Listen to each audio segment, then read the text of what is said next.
Welcome to Module 6 of Humanities 9, the Hellenistic World. I'm going to begin this module again with a simple question.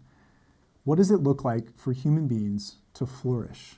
And what does it look like for the communities that we live in to flourish? Well, in the Hellenistic world, they dealt very directly with this question. And part of the reason for this is because there was a guy by the name of Alexander the Great, who you might have heard of, who conquered essentially the entire known world. And with him, he brought rapid and widespread change in all politics, religion, philosophy, science, math, architecture, you name it.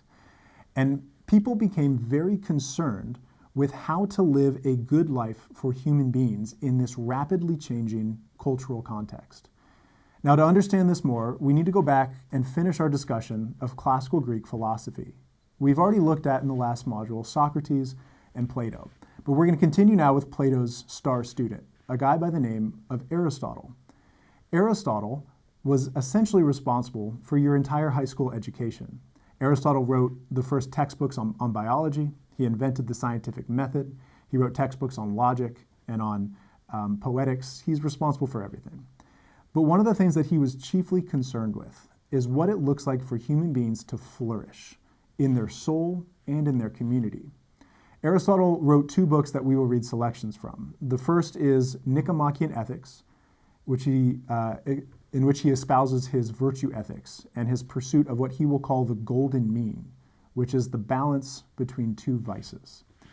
He also wrote a book that we call Politics, which is simply his analysis of different governmental forms, because he also invented the study of political science. And he categorizes some governments as good or correct, because they promote flourishing for the public interest. And he also categorizes the other ones as defective or deficient. And he categorizes them this way because they only promote the private interest. And this is particularly interesting to us because Aristotle had a star student himself. And that person wasn't necessarily the smartest person in the room, but he sure was the most impactful. His name was Alexander, and he grew up to be Alexander the Great. And so Alexander the Great goes, and as we'll learn, will conquer essentially the entire ancient Near East. In a vendetta against the Persian Empire, he will conquer Greece and Asia Minor and the Levant and Egypt and all of the Persian Empire, and then eventually even into the Indian subcontinent. Larger than any empire we've seen so far, and one of the most important of the ancient world.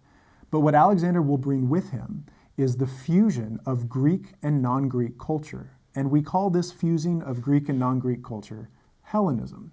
And so the impetus for all of this massive cultural upheaval is in fact Alexander's both intentional and unintentional marriage of Greek philosophies, of Greek art, of Greek politics, of Greek theater, fusing it with all of the non-Greek philosophies and politics and art and theaters of the other parts of the world. And this will cause widespread cultural change. And one of the problems of Alexander's empire is that it didn't last very long. He died at a young age in his early 30s, and he hadn't named a successor. And so very quickly his kingdom was carved up by his generals, and there was again massive upheaval across the ancient Near East. And in the context of this, people became very concerned about how to live a good life, both in their own soul and in their own family, but also in their own community. And with this came a bit of a rejection of some of the classical Greek philosophies and classical Greek even religions. And the Hellenistic world increasingly focused on pragmatically addressing these questions. How do I do this in practice? What does it really look like to live out these questions of virtue and the good life on a daily basis? And so we will study some of the answers to these questions. On the one hand, we'll look at Hellenistic philosophies like Stoicism, and Epicureanism and Cynicism. And on the other hand, we'll look at some of the Hellenistic religious practices, such as syncretic religions and the Hellenistic mystery cults. And in so doing, we will also use a case study. We're going back to Israel, because the Hellenistic world transformed everything, but it especially transformed Israel. You see, in Israel, the Jewish people had been under a pretty good life under the Persian Empire, and the Persians usually treated their conquered people quite well, as we've studied. However, when the Israelites were conquered by some of the descendants of Alexander's generals, particularly an empire called the Seleucid Empire, they were heavily oppressed and they were heavily marginalized in their community. And they actually weren't allowed to practice their own religion of Judaism. And although we'll study some of the emergence of this, and particularly the emergence of the Jewish festival of Hanukkah and all of these wonderful things with the Maccabean revolt, what we're chiefly going to be concerned with is how Hellenism has transformed Judaism. Because the Jewish people don't have a monolithic response to the challenge of Hellenism. Some of them embrace it outright.